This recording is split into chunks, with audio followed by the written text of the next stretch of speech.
Sir బోధకాలు లింపడీమా. Yes. So ఇది అంటే ఏదో కాలు చిన్నగా వాపు వచ్చింది అని చెప్పేసి అనుకుంటా ఉంటారు. అది కాస్త మరి పెరిగి పెద్ద అయిపోతా ఉంటది. సో ఇది బోధకాలు అదేవిధంగా ఎడిమాకి దీనికి ఎట్లా మనం డిఫర్ చేయాలి? ఏ టైంలో మనం డాక్టర్‌ని విజిట్ అవ్వాలి సార్? సో లింపెడిమా ఆర్ బోధకాలు అయితే లింపెడిమా అనేది వేరు, బోధకాలు అనేది వేరు. ఓకే. సో లింపెడిమా అంటే లింఫాటిక్ సిస్టమ్, మన కాళ్ళల్లో కానీ చేతుల్లో కానీ రక్త సరఫరా చేయడానికి ఆర్టరీస్ అనేవి ఉంటాయి, ఓకే, వెయిన్స్ అనేవి ఉంటాయి.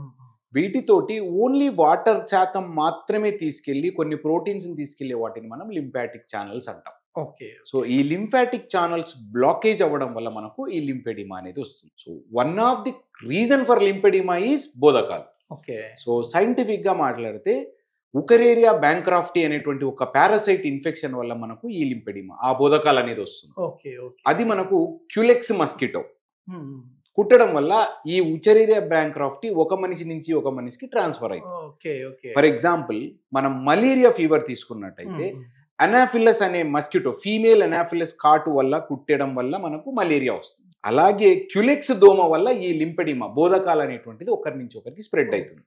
ఎందుకంటే అది ఇన్ఫెక్ట్ అయిన పేషెంట్ పుట్టినప్పుడు ఈ ఉకరేరియా బ్యాంక్రాఫ్టీ దోమల రక్తంలోకి వెళ్తుంది, మళ్ళీ వెళ్ళి ఇంకొక పేషెంట్ లో కుట్టినప్పుడు అందులో ట్రాన్స్ఫర్ అవుతుంది. సో ఆ క్యులెక్స్ దోమ కుట్టడం వల్ల ఈ ఉకరేరియా బ్యాంక్రాఫ్టీ వల్ల వచ్చేదాన్ని మనం బోధకాలు అంటాం. సో లింపెడిమా అనేటువంటి దానికి వేరియస్ రీజన్స్ ఉన్నాయి, అందులో ఒక రీజన్ బోధకాలు.